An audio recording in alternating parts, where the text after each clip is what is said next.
someone who's like new into the trades, like if you're younger, just got out of high school, 18 years old, like it's good to ask questions. No question is too stupid, unless you're asking really dumb, not common sense. Just don't repeat it. It's like you ask that question and learn from it. So I used to tell new helpers or apprentices in the first few months, ask as many questions as you can, stupid or not stupid, because that's your little grace and get away with it. Yeah. And you say that stupid question for a year down the line. Yeah, it's like, dude, you're not learning anything. Or if you're not retaining information and you got Teflon brain and everything we're teaching you is bouncing off, to the older guys, they're going to maybe just feel like it's almost disrespectful because you're like, I showed this guy 2 or 3 times already and he obviously didn't care. He didn't learn. Yeah. So because there are some people like that where it's like, okay, a lot of the stuff that we do in my trade, in my line of work, a lot of it's repetitive.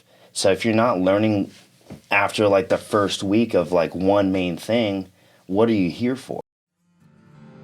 Welcome to the Harder Working Podcast, where career blueprints are drawn. My name is Cody Cessna. I'm a former lineman who retired at age 37 to follow my dreams of owning a successful business. My hope for this podcast is to help harder working people find rewarding jobs that they actually enjoy and to better their lives in the process. Hey guys, episode 2. Thanks for tuning in. Excited to have a guest today, Josh, aka Johnny Tsunami. Yes, sir. Thanks for coming in. Yeah. We're hoping to just get a little bit of insight, a little backstory into your career path and your side hustles and your story to help people find jobs, push them down the right careers and jobs they're actually going to enjoy your life. Yeah. If it fits them, it fits their lifestyle. So if you want to just tell us about you and what you do, kind of give us a little brief backstory into your career. Yeah, I mean, my little backstory is I grew up with a business father, and all I knew was business. All I knew is how to present yourself. All I knew is not working with your hands. Yeah. So I kind of didn't. I pushed myself away from him, and I wanted to be the man, like I was taught how to be a man and be a gentleman, but I wasn't really taught on how to work with my hands, and that's what interested me. So at a younger age, I think in 16 or 17 years old, I got more into construction and was into like demo and random side jobs. I've done a roofing job. I've done random just shit. So the first trade I got into was remodeling, indoor, outdoor, just painting, flooring, cabinets, tile, anything like that. I got into that just to see how well I could work with my hands, how well I could read a tape measure, just random stuff like a lot of exposure, stuff. different things. Working with different tools and stuff like that, and then went into HVAC, refrigeration. Was a Boilermaker for a little bit, and then through Boilermaking, like after that, I got into pipeline, and that's where I've stayed just because me being simple-minded, I like just digging, I like working with my hands, it gets me dirty, I don't have to be too technical, I don't have to read blueprints, nothing like that. It's just, hey, dig here, figure it out, don't kill yourself, don't blow up type thing, just be well aware of stuff like that. But I've had to pretty much teach myself how to be the manly man and work with my hands. And then through that, I've gone into like the business aspect of things. Yeah, a lot of people like I kind of the same. I can't do the white collar. I barely got through high school. Yeah. I'm more mechanical aptitude. So I feel you on the side. You didn't see the business side. It wasn't for you. You're more like, hey, I want to tear some stuff apart or build stuff. Everyone's mind works differently. I think that's kind of how our minds work. Yeah. Just using our hands, putting our hands to work. Yeah, and see, that's the thing is I can't sit in a cubicle. I can't work on a computer. I think I only have my GD, I was never interested in college. My sister wanted to go into college, and to me, not throw her another, but she wasted like 8 years of her life, and she's not even doing what she went to school for, and she's in debt. It's like, okay, well, look at me, and I'm not trying to like compare in a bad way, but it's like, dude, I'm in no debt, and I'm making twice as much, 3 times as much more money than you. And I'm loving what I'm doing. I didn't even have to, it was just through experience. Yeah. And Quality of life is way better when you like what you're doing. yeah, I feel more free because she's in a cubicle. Like, I think she's doing accounting or something like that. You can see the lifestyle of both of them. And that's another thing, too, is growing up, especially more into my 20s, I got more into fitness and working out and caring a little bit more about my health. And construction, any type of work keeps me fit. I'm constantly moving. I'm constantly hungry. I'm constantly just staying active. And when you look at these white collar jobs, you got to work 2-3 times as harder to try to stay active and fit because most of the time you're sitting there. Terrible posture. You start getting upper back problems. Your shoulders start caving in. And even now I do that. Like, I like kind of talk shit on white collar because it's like, dude, like, even if I'm sitting down in my truck for 2 hours going to work, like, I don't see how people can sit down for 8 to 10 hours a day. Yeah. It's just not for me. Flip side, some of these labor trades, I mean, my back's destroyed from line work. I'm like all crooked. I got tore my shoulder, So, I mean, there's pros and cons, but definitely like what you're saying, stay healthy, stay active, eat healthy, you're taking care of your body long-term wise. Yeah, and that's the thing too, is like, their posture is bad, but I have shoulder problems. I got hip problems. I've had sciatica is like just everything, but it comes with the work. You know? It just depends on how dumb you are with using working harder, not smarter. Yeah. Well, how long have you been in that trade? So pipeline, I do pipeline integrity. So we're not necessarily laying new pipe. Every now and then we'll do it. It's rare, but mainly what we do is dig for anomaly, do anomaly digs, work with the gas company, PG&E, SDG&E, contracted through them.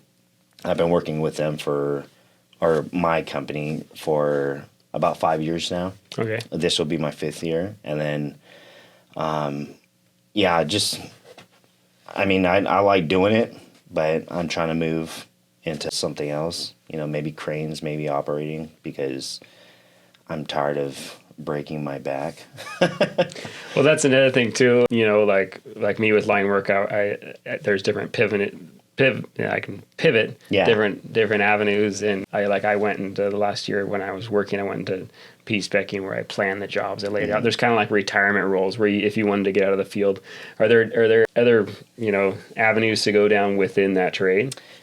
I would say so. Yeah. So the guy who got me into pipeline, he started out as a laborer and now he's a superintendent and he's worked his way up.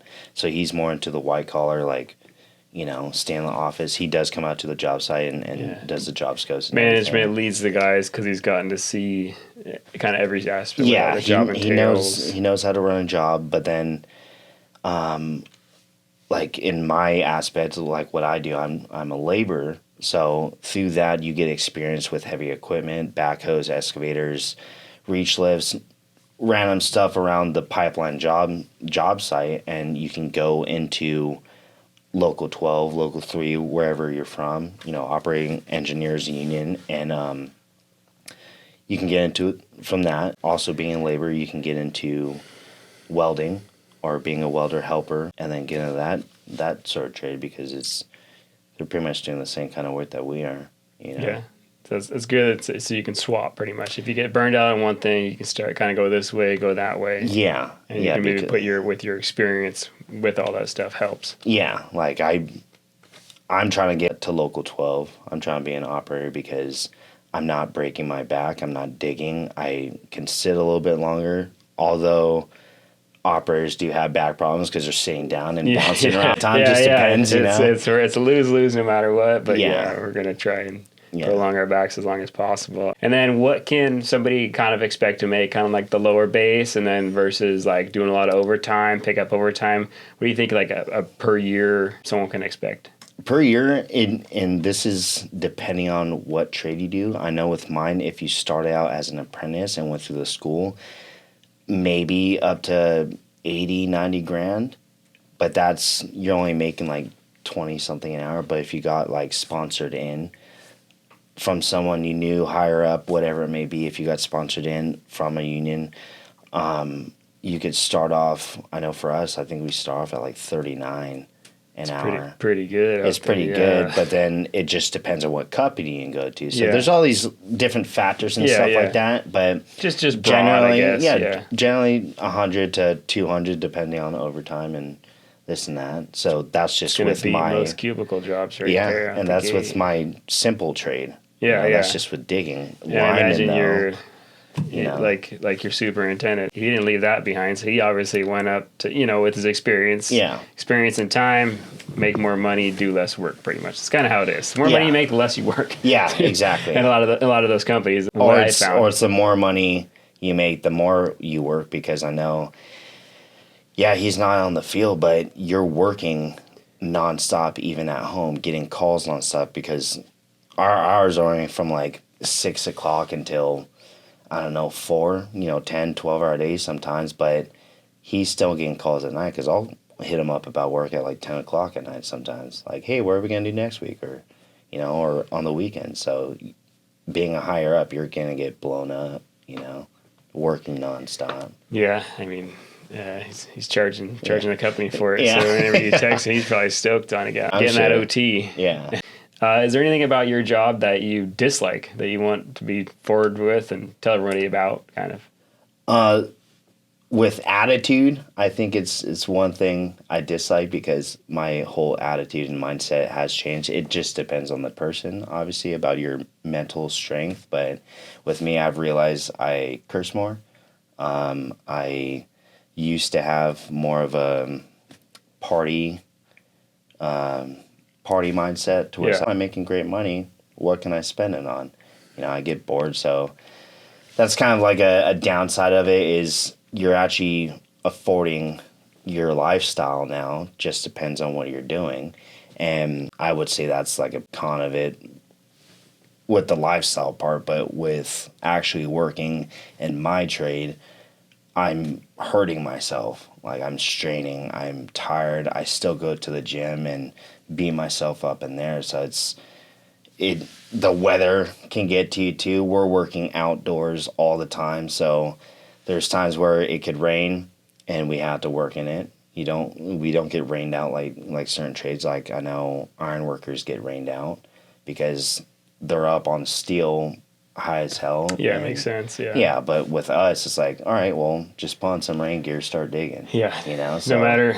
So unlimited time frame, you can kind of be working on call, working longer jobs, whatever, and then inclement weather doesn't really matter. Yeah. So we've worked in those type of situations. Yeah, I think the coldest, being in SoCal, I think the coldest I've worked in is like maybe 20 degrees, but that's with like a cold breeze. And then the hottest we've ever worked in is like 121, and that's a little spicy. You could die in there. Yeah. So it's mainly the weather, attitudes, like your lifestyle. Like it just depends on the person, but I would say those are like the cons of doing what we do, and just you're not really around too much women, so you're being more of a dude and cursing and fighting and just. Anytime you get around the guys, the hoo-ha, the alpha mentalities, the this, the vulgar language, the whatever. Yeah. I mean, my girlfriend had to check me a couple times. I come home and she'd be like, I'm not one of your apprentices. Because there's some people too that like are higher ups that carry that foreman superintendent mentality of like, I'm a boss of you, so some of them will come home and be a boss of their kids or their wife and talk to them the same exact way, or even just normal people in public. Like, I'm a superintendent at my job, so I'm going to talk to you like that too, but it's like, that's not right. Yeah. Or like, when we're at work, we're extremely sarcastic. So some people don't have the personalities that we just completely very dark humor, because the stuff that we would joke around about, it's like, this isn't okay. Yeah. And like, because I found myself cursing in church, like talking around to people, or, people on the streets or grocery stores, whatever it may be. I'm kind of, I need to watch my language. Yeah. And then the dark humor side of the blue collar life, construction life, it's like, dude, I need to watch what I say. Yeah, and you do with growth. You kind of learn. It's just one of those things. Be prepared for it if you're getting into that at first. Be prepared for it. But with growth, I'm sure you've caught yourself. You've learned to be better with it. I've bettered my lifestyle too, because I've learned that working construction and used to being a party animal and stuff like that, it's like, this is gonna kill me faster. Oh yeah. I need to take it easy on my life and my body. I'm trying to, if I want to stay in construction for the rest of my life or until I retire, then I got to take it easy on my body. Yeah. So for some of the people that are listening, if somebody wanted to get into this trade, what are some of the steps they need to do to try and get there? I think one of the better routes on going about it is networking. It's all about who you know, like get yourself out there, even just talking to random people, like I've met people at my church that aren't in construction, and one of the guys that goes to my church too got into my trade, not my company, but just because of what I know and who I know, like I can lead them in the right direction through that, Nice. Yeah. Me personally, I've gone the old school route of you got to know somebody, and every single trade or construction site, whatever, I've always known someone. I don't think I've ever filed a job application. Yeah, I never had to write a resume and stuff. So it's like the job I'm at now got through my superintendent. So it's good to know people. Yeah, but also it's your good reputation of being a hard worker. Yeah, so there's that, and then there's what I tell people if you're trying to join any union is go research. Like see what fits your body style, what your lifestyle, pay rate wise, benefits, retirement, health insurance, all that stuff. It all, because every union's different. I know that labor's union, I believe, has one of the best pensions or retirements, because I don't know if it's the life expectancy, but we're destroying ourselves. So we need good benefits, So each union is different and each trade is different. But I would say if you don't know anybody, look up your local union, whatever trade you're trying to get into, put your name on the books. You're going to be on a out of work list, and once they go down on the list, once they see your name, they'll give you a call, and hopefully they can put you with a company just to start out with. But a lot of places too, you got to go to a school, like an apprentice program, a type of school where you get basic training and stuff like that. Find out the prereqs, meet all the prereqs, whether it's a class A, a certain hour training. It's like the same thing. And then I always tell everyone, sign every single book and list and whatever, and keep up on them and wake up, and the squeaky wheel gets the grease. Yeah, just the harder you push. Yeah, I mean, in your type of trade, someone could even squeaky wheel gets the grease. They could stop at a job site and just be bugging somebody for a job, right? Yeah, I mean, not so much us, unless we're on the streets, doing stuff. Like we've had not necessarily good people. It's maybe random homeless, like, hey, it's a transients. You guys need any fucking work or anything? It's like, nah, dude, like, the urban campers, what we like to call them. Yeah. So I would ask around, but the best way go through the hall. Go through the hall, or me being social. I know a lot of people, so even with social media, I plan on moving up north later on in the year, and I already have jobs lined up for me out there just because I know people and talk to people. Yeah. So it's just all who you know, because someone that you could be good friends with, you never knew is a foreman on a job, they can get your job, and it's just all about talking about what you want to do with your life and what they do that they can get you into that trade, So with your experience in the trade, what advice would you give to some up-and-comers, some new guys, just to make it so they're a little more successful in the trade and in life, kind of mentally prepare them? I wouldn't let the money you've earned get to your head. Leave your ego at the door. Yeah. Don't bring your problems to work, because I've seen guys that come into work that are dealing with whatever it may be at home, and then that affects the way they work, which can affect your safety. So a lot of it's ego. With the money you make as well, it's like a lot of the guys are single, and they use that money just to party. You know, I would say find a healthy lifestyle outside of work to keep you busy from spending money on dumb crap. You know, like I go based off my own experiences. When I first started making over $100,000 a year, guess what I was doing? I was partying. I was single. I mean, parts of me was single, you know, so I'd be partying. I'd want to spend my money on booze and just dumb stuff that I didn't need, and I wasn't saving, you know. Like a few years ago, I could have had a house already, but I spent that all on dumb stuff that it wasn't a necessity. Yeah. So, yeah, I think one of the main things that people need to look out for is just their ego and the way their lifestyle is outside of work, because that can affect your lifestyle at work. You know, it can affect your health, it can affect your mood, this and that. With actually working, someone who's like new into the trades, like if you're younger, just got out of high school, 18 years old, like it's good to ask questions. No question is too stupid, you know, unless you're asking really dumb, not common sense. Just don't repeat it. It's like you need to ask that question and learn from it. So I used to tell new helpers or apprentices in the first few months, ask as many questions as you can, stupid or not stupid, because that's your little grace and get away with it. Yeah. And you say that stupid question for a year down the line. Yeah, it's like, dude, you're not learning anything. Or if you're not retaining information and you got Teflon brain and everything we're teaching you is bouncing off, to the older guys, they're going to maybe just feel like it's almost disrespectful because you're like, I showed this guy 2 or 3 times already and he obviously didn't care. He didn't learn. Yeah. So, because there are some people like that where it's like, okay, a lot of the stuff that we do in my trade and in my line of work, a lot of it's repetitive. So if you're not learning after like the first week of like one main thing, what are you here for? Exactly. You know, and that's another main thing is in our society today, not a lot of people have the common sense anymore.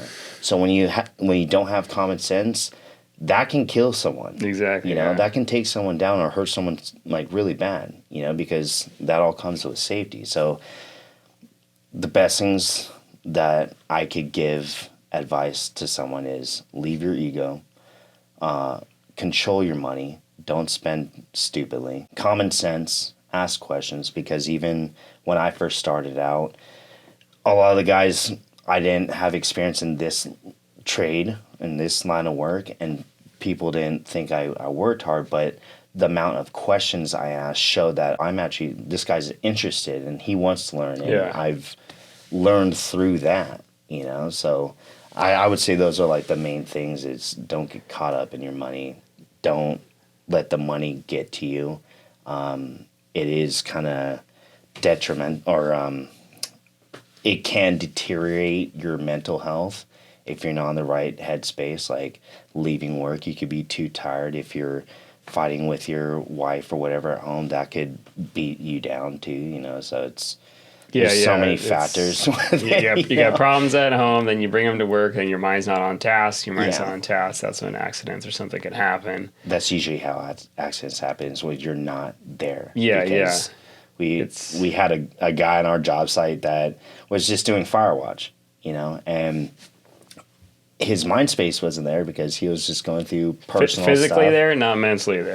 He wasn't mentally there. Yeah. So his mind was on his phone, and you know, just paying attention to that because he was arguing with his wife.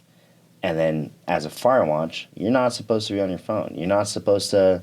You're supposed to pay attention. Look out for sparks, look out for fire. Like, we're working near live gas. So if you're not paying attention to that, someone could die from that or get seriously burnt or whatever it may be. It could kill your whole crew if there was a huge explosion. So just by him not paying attention, that puts all our lives at risk. You know, so it's like, that's another thing is I learned from my mistakes. Stay off your phone. Yeah. You know? Like, that's everyone. Everyone's on their phone 24/7, glued to it. Yeah. Yeah, and I mean, if you have downtime, if you're on standby, sure, you know, if you're allowed to be, but it's like, if you're in the middle of a task, don't pull out your phone, start texting, and then, because in those split few seconds or a minute, like, something could happen to where if you're not paying attention, you could hit yourself or something could fall on you and you're not fully aware. Hey guys, real quick, if you're looking for some stylish safety glasses that work just as hard as you do, check out Co-Eyewear. Use discount code HARDWORK to save 10% on any of our men's and women's frames, both Z87 and Z87 Plus options to keep you safe and styling on the job. Click the link in the show notes below to find out more. Now back to our episode. Tell us about your, newer little side hustle. A lot of us in these different trades like to have different side hustles, so let's hear yours. So mine started through social media, and because of being in construction and stuff, I started seeing all these funny videos and stuff, and I wanted to kind of get more into it because people kept pushing me towards that of, oh, you just post funny stuff on the job site on your stories anyways, why don't you make a TikTok about it? So I made a TikTok, didn't think anything of it, and it wound up blowing up. Like my very first video, it wasn't construction based, but my very first video got like 2 million views. Dang. So I'm like, cool, like this can be an outlet for me. So maybe 6 months down the line, I grew thousands and thousands of followers and mainly found my niche of construction because that's where I'm at all day. Yeah. That's you. Yeah, that's just my life. It's authentic. You know? It's real. It's not made up. Yeah. It became my personality. Yeah. So through social media, I realized that was my niche, and my main audience was construction because everyone would share my videos and see it all over the place, and they related to them because they're in it's very relatable. Yeah, I do like foreman stuff or all. Talk in the porta potty, like random sound bites and stuff like that. But just because of my audience, I was like, oh, I could use this to my advantage and start a clothing brand. And I loved wearing these bigger construction, blue-collar based clothing brands, but I wanted something of my own because through social media, you get free shit all the time. And I got tired of wearing people's stuff. I wanted someone to represent my company and not necessarily my name, but it's just representing the people that I work with and the lifestyle that I brought myself into, you know. So my side hustle is American blue collar. You know, it's pretty basic. It's out there. You know, it's a simple concept. Like if you just read it, you automatically know what it is. No one's going to read the name and be like, what's that? Mm-hmm. It's blue collar, dude. Yeah. You know, but that's part of my side hustle now. That's one of them. The other one I'm trying to get more into is fitness. And through blue collar or through construction, a lot of the guys like operators or whatever it may be where you're not doing so much aren't necessarily fit. And I'm trying to push a healthier lifestyle because it's like a lot of these guys physically are killing themselves or eat like shit, you know? Like, what are you having for breakfast? Gas station burrito and 2 energy drinks. Yeah. Okay, you need to change that up, you know? Maybe have some oats, eggs, you know, protein shake, whatever, or just stick to coffee, not such high caffeine.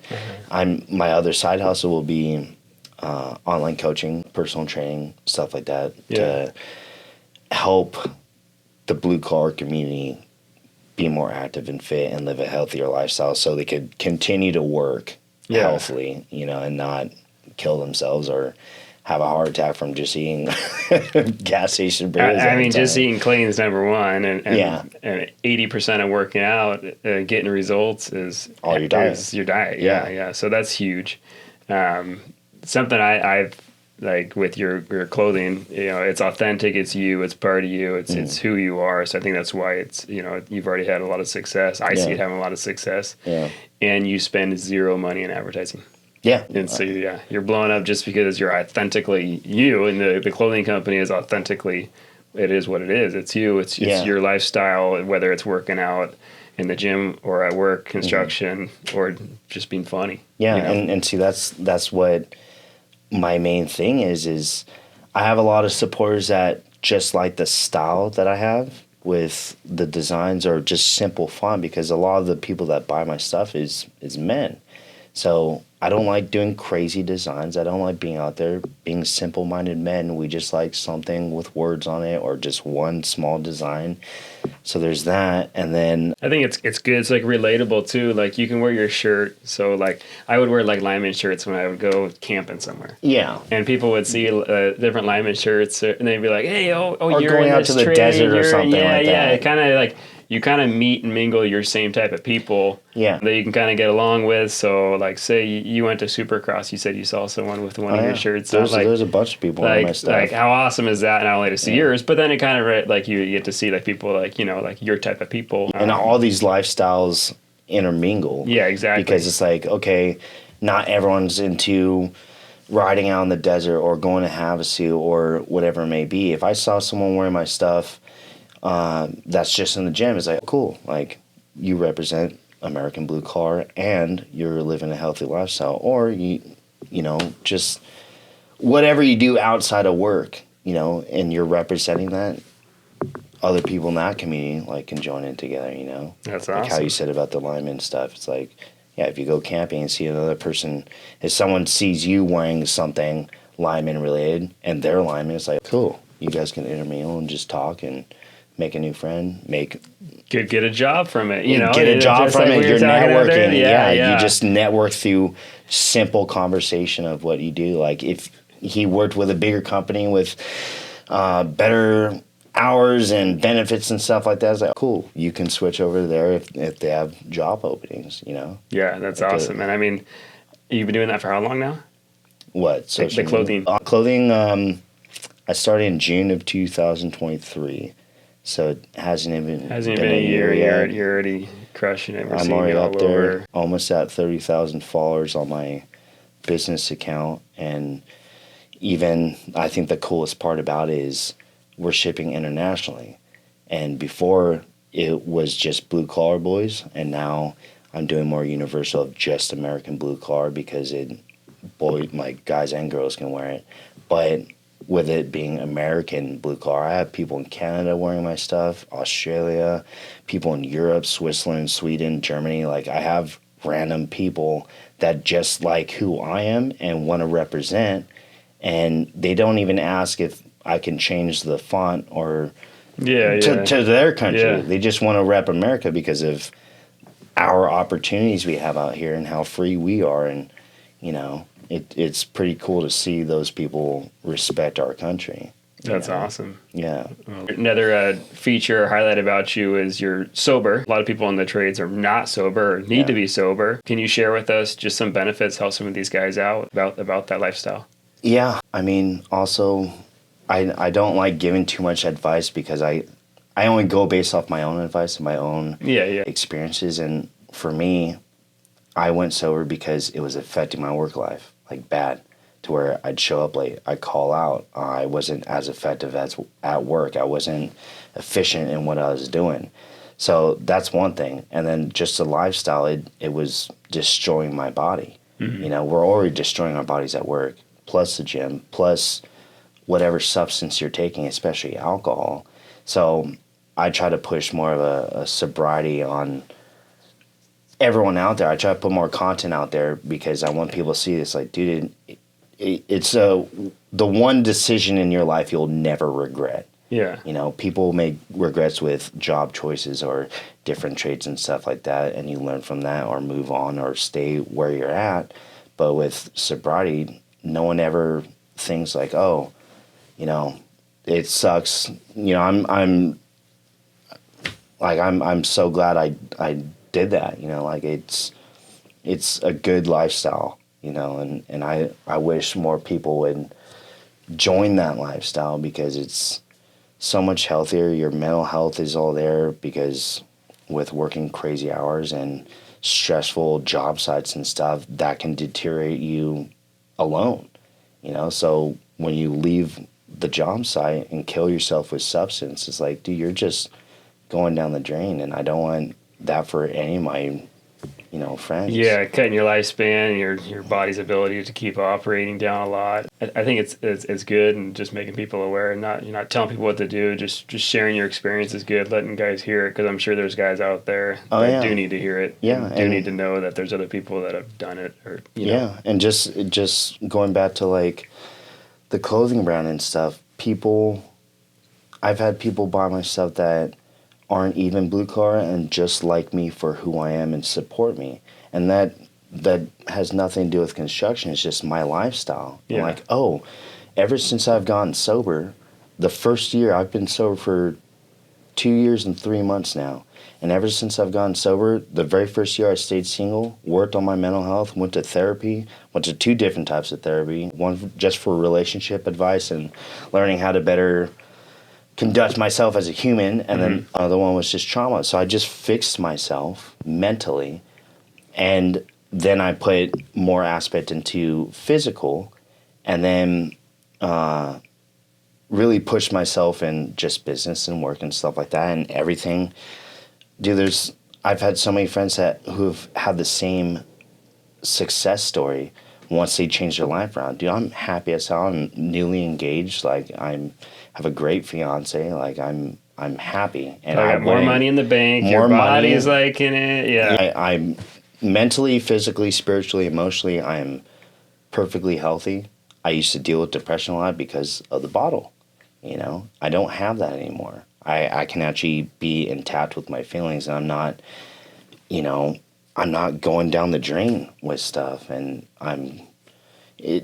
sobriety is a great thing, you know, and my success story alone, like I have a very powerful testimony, and my success story alone shows like once you get your mind right and once you leave all this substance and stuff that will control your brain, you can actually be yourself and get yourself out there with no matter what you're pushing. That's awesome. Yeah. Thanks for sharing that. I'm sure certain people. I get messages all the time like, "Hey, I'm blue collar. I'm doing what you're doing." I just got one yesterday. A dude had 158 days, and he said I'm his main reason why he got sober. I'm like, awesome. Really? And it's like just the stuff you post, just random 15-second, 20-second clips of you just showing your past body, what you look like, your lifestyle and stuff like that when I was drinking and partying and stuff, and switching it around. Yeah, it's like, dude, like, I used to be like that. I am like that. Yeah. Look, I did it. You guys can do it. Just that constant reminder to those people. It's simple. It's all about getting your mind right first, because once you get your mind right, it's easy to quit cold turkey or whatever route you want to take. But I advise everyone to try to push a sober lifestyle, or at least quit drinking. Like, go Cali sober, still smoke weed, stay organic. Who cares? But it's like the heavy drinking, other heavier drugs. Like, there's no point to it. You're just wasting your money, wasting your life. Check. Thank you. Yeah. We just want to say thanks for coming on the podcast, sharing your story, sharing your experience. I'm sure some people are going to see value in this. Hopefully they do. That's the whole point of this. And that you're harder working at work, side hustles, in the gym, in the kitchen. We love it, because that's kind of how we are. Yeah. So if you want to share any of your socials where people can find you or find your company to support you. Yeah, my personal would be like Johnny Tsunami 88. And then my business is American Blue Card, or American Blue Card, and it's our website if you want to check anything out. It's there. You can see all our new drops, what we do. I repost a lot of people that wear our stuff in their trade out in the field, or just living their life and stuff. So cool. Check them out. Check us out, and look forward to some more podcasts coming soon. Thanks, guys.